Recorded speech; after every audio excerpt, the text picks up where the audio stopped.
구약성경 페이지 364페이지. 사사기 3장 1절 6절입니다.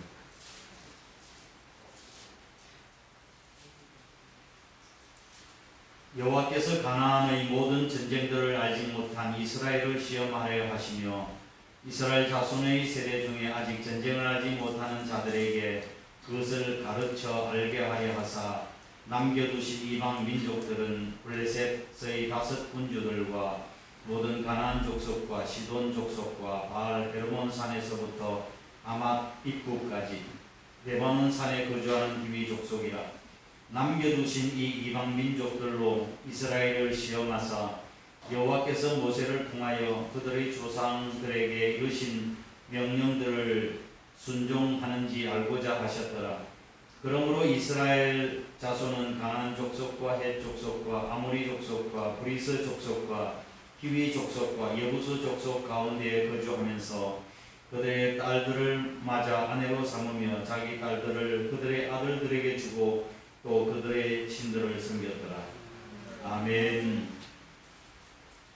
말씀을 전해드리도록 하겠습니다. 가끔 목사님들이 모여서 목회 정보를 교환하고 또한 친교의 시간을 가지는데 대화하다 보면 목사님들의 마음이 마치 수세미와 같고 마음의 상처를 입은 그런 환자들 같이 여겨지는 것을 여겨지기도 했습니다. 목사님들은 많은 성도들을 대상으로 하기 때문에 목회에 대한 몰이해와 부정적인 말, 비판적인 것, 또 비협조적인 자세, 죄짓는 모습 이런 것들을 보면서 속이 썩고 또 상처를 입기도 하는 것입니다. 어떤 목사님은 실제로 스트레스를 받아서 뇌경색이 되어서 병원에 가기도 하고 어떤 사모님은 스트레스를 받아 암에 걸려 치료받고 계시는 분도 계십니다. 사명이 아니면 이런 일을 누가 하겠습니까? 가끔 제 아내가 이렇게 이야기합니다. 우리 아들 또 며느리를 생각하면서 며느리 생각하면 마음이 짠하다고 그럽니다. 힘들 모습을 생각하니 짠하다고 그렇게 이야기해요. 저는 이런 소리를 들으면서 하나님, 목회자의 마음이 천국과 같아야 되는데 왜 수세미와 같고 마음이 그렇게 아파야 합니까? 라고 하는 이런 질문을 던질 때도 있습니다. 많은 사람들이 이렇게 생각합니다. 나에게는 좋거나 행복한 일만 일어나고 나쁘거나 불행한 일은 일어나지 않았으면 좋겠다고 이야기하는 사람들도 있습니다. 그러나 실제로 이런 일은 일어날 수 없고 또한 아무리 좋은 일이 일어나기만을 바란다 할지라도 그것은 어디까지나 바람일 뿐 결코 그렇지 않습니다. 인생은 좋은 일과 나쁜 일, 기쁜 일과 슬픈 일, 행복한 일, 불행한 일들 이런 것들이 마치 시줄과 날줄이 되어가 시줄실에 의해서 짜여지는 그런 옷감과도 같은 것입니다. 인생이. 신약에 나타난 사도 바울은 그의 사역 가운데 여러 가지 장애물과 그 육체의 그 질병을 인하여 그것을 가시라고 불렀습니다. 가시. 하나님께서 왜 우리에게 이런 가시를 허락하실까요? 오늘 우리 설교의 제목이 뭡니까? 내 삶에 가시를 남겨두신 이유가 뭘까? 하나님께서 일찍이 여호수아에게 말씀하시기를 너희들이 이제 가나안 땅에 들어가거든 그 땅에 남녀노소 무양 할 것 없이 다 진멸하라고 그렇게 말씀을 하셨습니다. 여호수아서 6장에서 그렇게 말씀하셨습니다. 그런데 그들은 힘이 있는 대로 그들을 멸하지 아니하고 적당하게 남겨두었어요. 적당하게 남겨두었습니다. 처음에는 이미 버거워서 남겨두었다가 쫓아내지 못하다가 나중에는 힘이 있어도 일부러 쫓아내지 않았습니다. 가나안 사람들을 노예로 종으로 부려 보니까 좋았거든요. 우선 눈앞에 보이는 편한 것을 따라서 하나님의 말씀을 지키지 않았습니다. 그러나 그 결과 나중에는 엄청난 고통으로 그들에게 되돌아왔습니다. 그들로 인하여 가나안 정착 이후에 가나안 땅에는 문제들이 끊임없이 계속해서 일어났습니다. 왜 하나님께서 가나안 땅에 문제를 남겨두셨을까?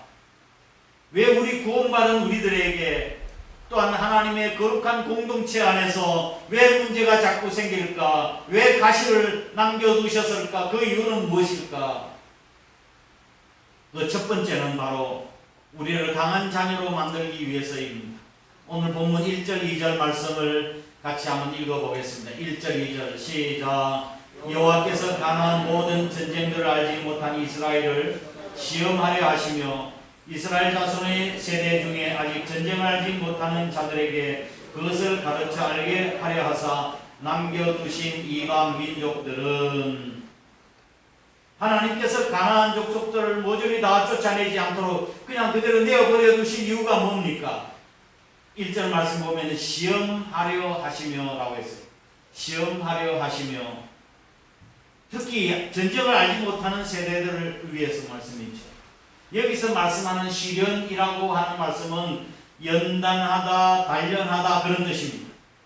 가나안 정복 전쟁을 경험하지 못한 새 세대들에게 시험 훈련하려고 하는 목적이 있었음을 밝히고 있는 것입니다. 문제를 통해서 나약한 이스라엘 백성들을 강하게 하기 위함이었습니다. 우리를 강하게 만들기 위한 하나님의 시험, 그것이 바로 가시일 수 있습니다. 시험이 없으면 강하게 될 수 없나요? 없나요? 네, 없지요. 시험이 없으면 우리가 강하게 될 수가 없습니다. 잘 생각해 보십시오. 시험이 없으면 축복일까요? 시험이 있는 것이 축복일까요?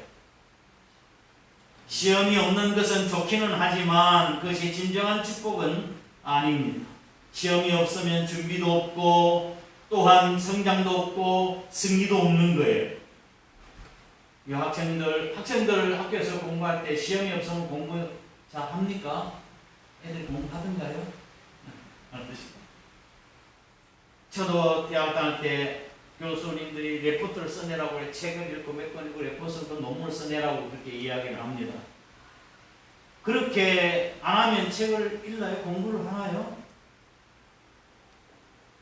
그래도 나는 이 나라 민족을 위해서 인류 번영을 위해서 공부해야 할 것이다. 이거는 이 사람은 하늘이 낸 사람이에요. 특별히 하늘이 낸 사람이에요. 그러나 대부분 평범한 보통 사람들은 시험을 본다고 해야 공부를 하고 책을 봅니다. 그리고 시험이 끝나고 나면 다 펑펑 놉니다. 제 경험상으로. 그래서 계속적으로 시험을 보고 또 쪽지 시험을 보게 해서 정신을 바짝 차리게 하는 것입니다. 이렇게 해야 학생들의 실력이 늘어나게 되는 거예요. 우리 가운데 가시 문제를 남겨두신 이유는 우리를 강하게 하심인 줄 믿으시기를 바랍니다. 어린 소녀가 그의 피아노 선생님에게 피아노를 열심히 치면서 선생님 손가락이 너무 아파요 그렇게 이야기를 했습니다. 그때 그 선생님은 아픈 줄을 나도 알기는 알지만 손가락이 튼튼해지기도 한단다. 피아노를 치는데 이게 너무 힘들어서 손가락 아프기도 하지만 튼튼해지기도 한다는 거예요. 하나님께서는 당신의 자녀의 고통을 결코 헛되게 하지 아니하십니다. 하나님께서는 슬픔을 당한 당신들을 신뢰하는 사람들을 사랑하시며 고통의 통로를 통해서 하나님께 가까이 나오는 자의 영혼을 강하게 하시는 줄을 믿으시기 바랍니다.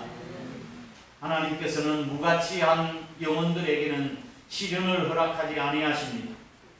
내가 하나님 앞에서 죄를 짓고도 또한 잘못하는데도 불구하고 고통이 없다. 그게 복이라고 생각하십니까?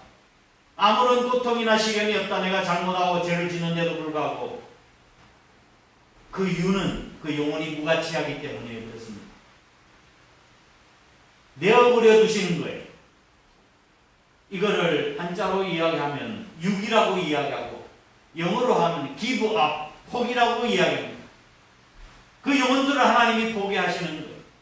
히브리서에는 그러한 사람들을 이끌어서 사생자라고 이야기합니다. 내가 낳은 자녀가 아니기 때문에 별 관심이 없는 거라고요.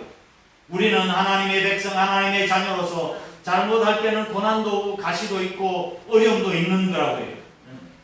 그래서 택한 백성인 자녀들에게 삶의 가시를 주셔서 깨닫게 하시고 회개하게 하시고 성숙하게 하시고 강하게 하시는 줄을 믿으시길 바랍니다. 화분, 큰 대형 화분을 파는 그런 가게 한 번은 갔었는데 꽃이 너무 많아요. 그래서 꽃을 파는데 한 번은 그 사장님하고 친해서 구석에 가보니까 자그마한 화분에다 큰 화분을 뚜껑을 덮어놓았어요.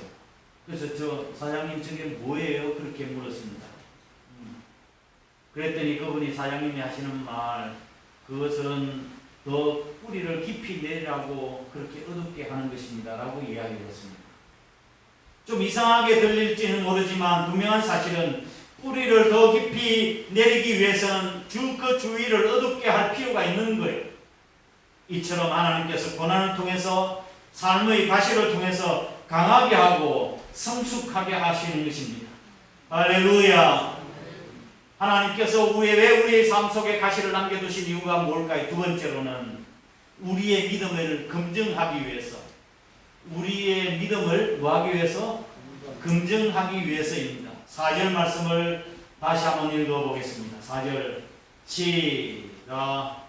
남겨두신 이 열국으로 이스라엘을 시험하사 여호와께서 모세로 그들의 열조에게 명하신 명령들을 청종하나 명령대로 순종하는지 알고자 하셨더라 라고 되어 있습니다. 4절 오늘 본 말씀에 보면은 이 시험이 또 있는데 이방 민족들로 이스라엘을 시험하사라고 하는 이 말씀의 내용은 1절에 나타난 시험과는 다른 의미예요. 1절에 나타난 시험은 연단하다, 단련하다는 뜻이지만 4절에 나타난 시련이라고 하는 것은 검증한다고 하는 뜻입니다. 검증. 믿음의 유무에 대해서 믿음이 있나 없나 하나님 말씀대로 지켜 순종하나 하지 않느냐 하는 것을 시험하기 위한 것이라는 말씀입니다. 우리에게 문제가 생기고 나에게 시험된 일이 생기면 보통 어떻게 생각합니까? 내가 하나님 앞에서 하나님 말씀에 청종하면서 살았는가? 내가 혹시 교만해서 불순종하지 않았는가를 생각하게 되지요. 이것을 하나님께서 바라시고 시험을 주시는 것입니다. 그래서 하나님께서 우리의 삶에 가시를 남겨두시는 것입니다. 순종보다 하나님을 더 기쁘시게 하는 것이 없습니다. 하지만 실제로 순종하며 사는 사람들은 너무나 적습니다. 사람들은 순종이 어렵다고 힘들다고 여러 가지 핑계를 냅니다. 하지만 전적으로 하나님을 신뢰하고 의지하는 마음을 소유하는 사람들에게는 순종이 그렇게 어렵질 않아요. 그만큼 더 좋은 일도 없습니다. 우리가 부르는 찬송이 그렇잖아요. 의지하고 순종하는 길은 예수 안에 즐겁고 복된 길이로다. 의지하고 순종하는 것이 예수 안에서 즐겁고 복된 길이라고 우리가 찬송을 하면서 우리의 삶은 그렇지 않는 것을 보게 되어집니다. 결국 순종이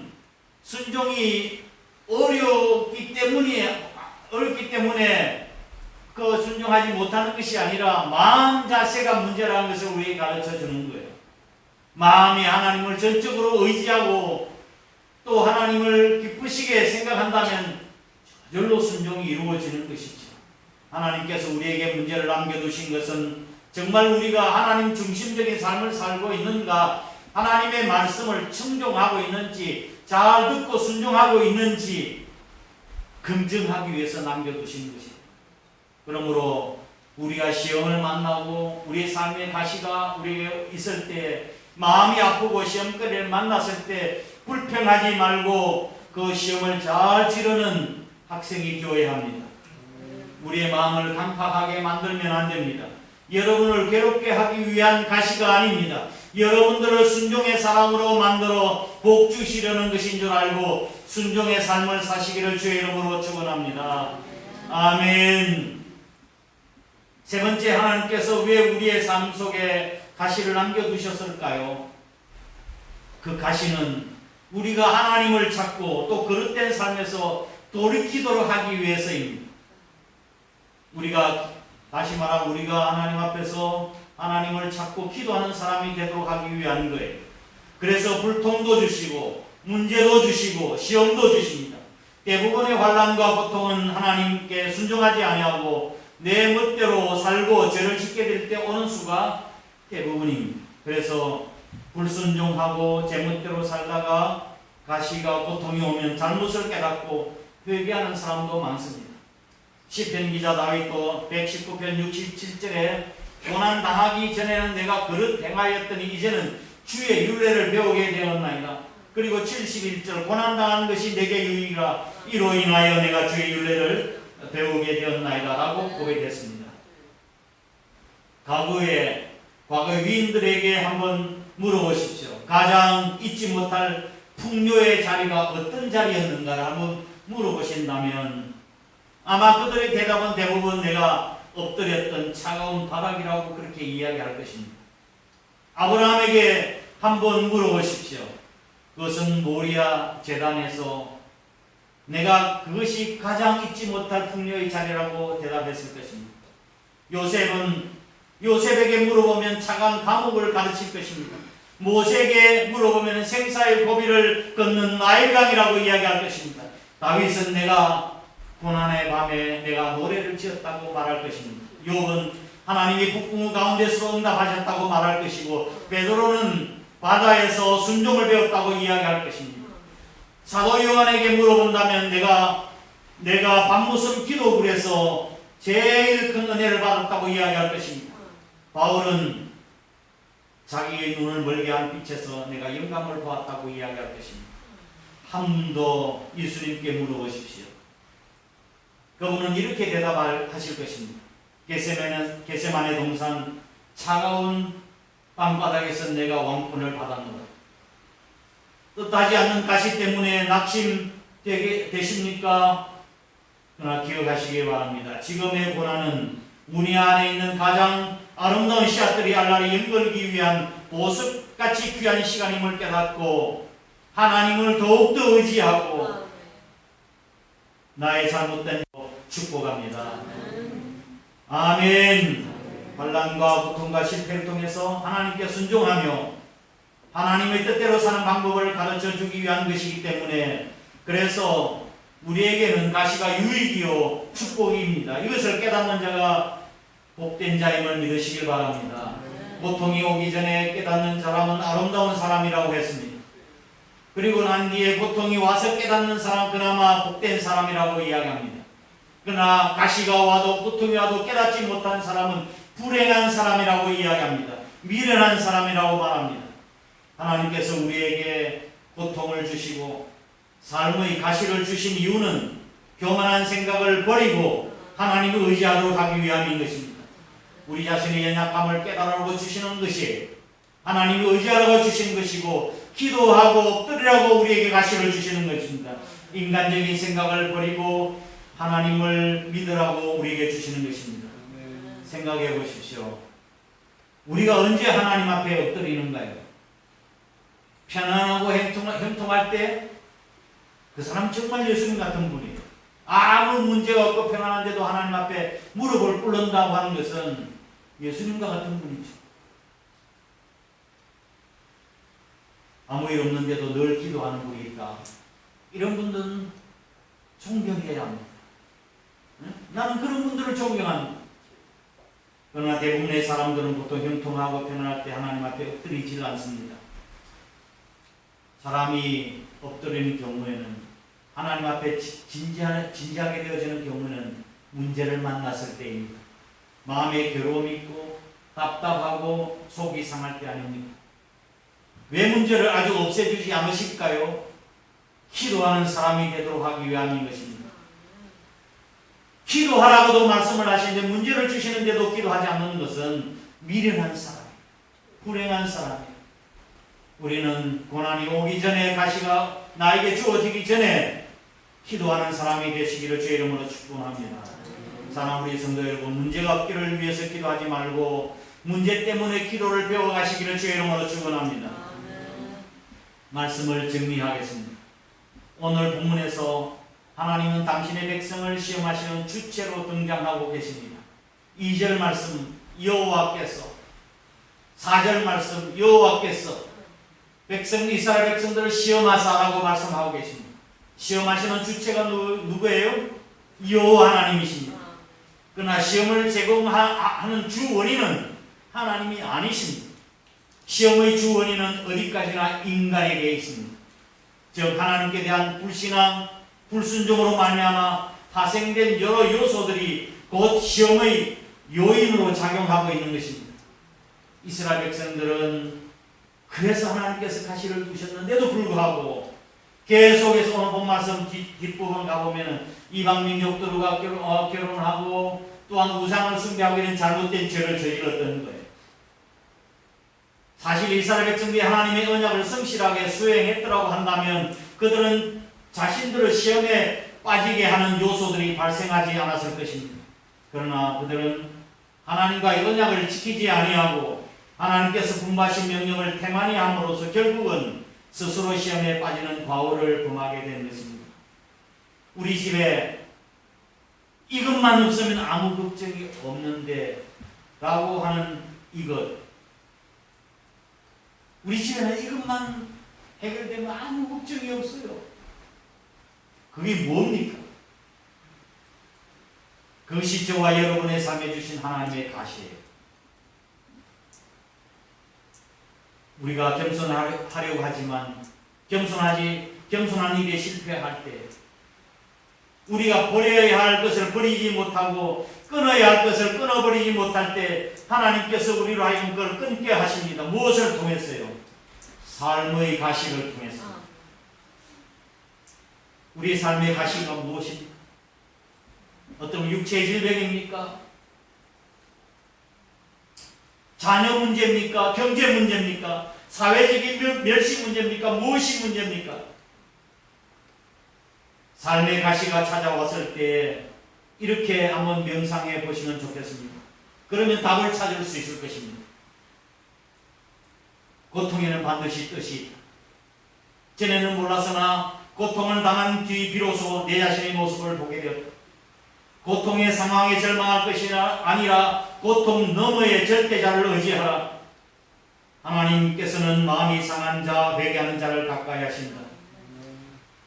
고통이 되는 새로워질 수 있는 인생의 터닝 포인트이다.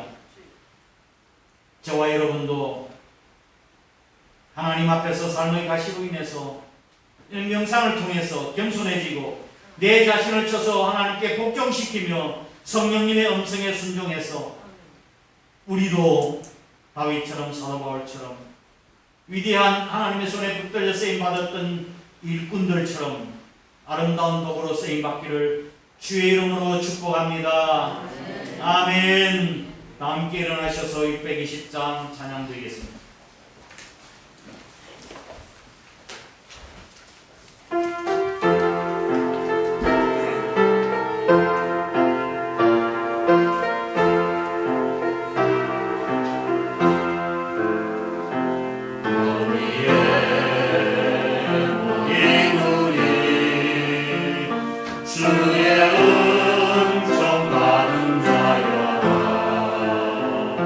주께서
나의 죄와 허물을 깨닫게 하시고 이스라엘 백성들처럼 의미 없는 눈물이 아니라 진정한 회개와 결단을 통해서 거듭나게 해주시고 하나님이 주시는 진정한 축복을 누린 자가 되게 해달라고 우리의 삶의 가시를 남겨두신 이유가 우리를 강하게 하기 위해서 우리의 믿음이 있나 없나 진짜 검증하기 위해서 우리가 하나님의 불순종의 자리에 떠나서 하나님을 섬기도록 하기 위해서 우리에게 삶의 가시를 남겨두신 것을 믿고 우리도 하나님의 뜻대로 또 순종한 믿음의 삶을 살게 해달라고 다 함께 잠시 동성으로 기도하도록 하겠습니다.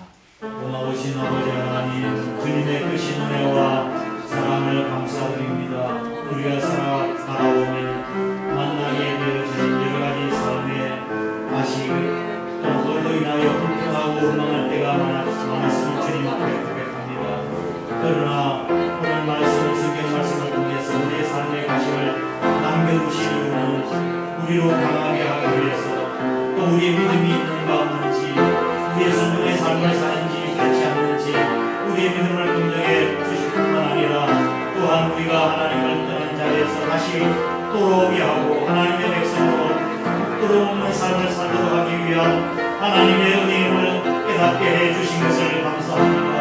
아버지 하나님, 이 불순종한 이스라엘 백성들에게 삶의 가시를 남겨두신 것이 하나님의 은혜의 축복이었음을 깨닫습니다. 문제가 은혜이고 문제가 축복임을 깨닫게 하심을 감사합니다. 지금 우리가 눈물 흘리고 기도하고 있지만 그래도 해소되지 못한 삶의 가시, 이것만 없으면 행복하고 문제가 없다고 생각하는 삶의 가시, 그것이 육체의 질병이든 자녀의 문제든지 경제의 실패든지 사회적 질서든지 그것이 교만한 나를 부르시는 하나님의 손길을 깨달아 겸손하게 하시고 감사하게 하시고 순종하게 하시고 죄를 버리게 하시고 삶의 가시로 인하시려 주시는 인생의 터닝 포인트가 될 수 있도록 도와주시옵소서. 인생에 남겨둔 가시를 통해서 내 자신의 모습을 보게 하시고 저 끝동로만 하나님을 의지하게 하시고 온전히 순종하는 삶을 살아갈 수 있도록 하나님 복을 허락하여 주옵소서.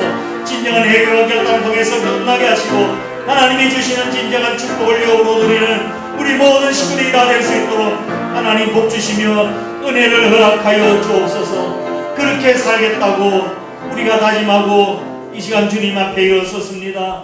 우리의 아버지 하나님 헌신과 마음의 결단을 받으시고 우리의 마음이 변하지 아니하도록 하나님 도와주시며 하늘나라의 아버지 하나님 시각과 초점을 맞추고 우리가 하나님 나라의 가치관 가지고 살아갈 수 있는 제도 될 수 있도록 하나님 복 주시며 은혜를 허락하여 주시옵소서. 이 시간 주님께서 주신 은혜를 따라 각가지 또한 귀한 물질을 하나님 앞에 구별되게 드릴 수 있게 하시니 주님 감사합니다.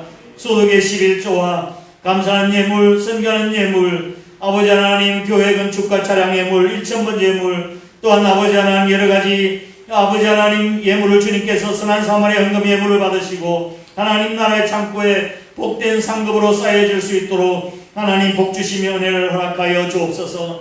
내가 과연 너희를 복주고 복주며 번성케 하고 번성케 하라는 말씀이 우리 주님의 본심인 줄 믿습니다. 우리 믿음의 자녀들이 잘되게 하시고 형통하게 하시고 승리하는 삶을 살아가도록 복을 허락하여 주옵소서. 이 광야 같은 세상에서 우리 하나님께서 저희들의 문빗장이 되어주시고 가시 울타리가 되어주셔서 악한 질병과 병마와 시험이 뜸타지 못하도록 우리가 능히 이길 수 있도록 힘과 능력을 허락하여 주시옵소서. 물질에 없어지지 못한 우리 식구들에게도 믿음 주시고 하나님 약속의 말씀을 붙들고 기도하게 하시고 사업의 기름 부어짐과 은혜가 넘치도록 복을 허락하여 주옵소서. 이 나라 이 민족도 주님께서 기억하여 주시고 이 민족에 주신 삶의 가시 이것이 하나님을 찾으라고 하는 신인 줄 깨닫고 한국교회가 하나님 앞에 바르게 설 수 있도록 하나님 도와주시며 정치, 경제, 사회, 경제 모든 분야에 이르기까지 하나님께서 간섭하여 주시고 터치하여 주시옵소서. 이 나라의 민족이 다시 한번 하나님의 은혜로 하나 되어지는 놀라운 은혜와 축복도 있게 하여 주시옵소서. 아버지 하나님 법의 혜택과 아버지 하나님 돌보심을 받고 눈물 흘리며 고통당하는 억울한 사람이 없도록 이 민족을 축복하여 주시옵소서. 이 시간 해외에 나 있는 식구들, 군에가 있는 귀한 아들들, 부득에서 출탄 가운데 있는 성도들과 지금 병상에 있는 사랑하는 식구들 주님께서 기억해 주시고 하나님께서 눈동자같이 지켜 보호 인도하여 주시옵소서. 오늘 거룩한 주일을 위해서 수고한 모든 숨은 일꾼들과 또한 교회를 청소하고 강단을 장식하며 또한 주의 종들을 돕고 승김의 이웃에게 사랑을 베풀고 차량봉사로 아버지 하나님 은신하고 일하는 일꾼들 주님께서 기억하시고 하늘의 상급이 반드시 있도록 복 내려 주시옵소서. 한 주간의 삶을 이제 세상에서 살 때 저희 세상의 빛과 소금의 역할을 잘 감당해 나갈 수 있는 우리 성도들이 다 될 수 있도록 축복하여 주시옵소서. 예수님 거룩하신 이름으로 간절히 축복하고 기도드리옵나이다. 아멘.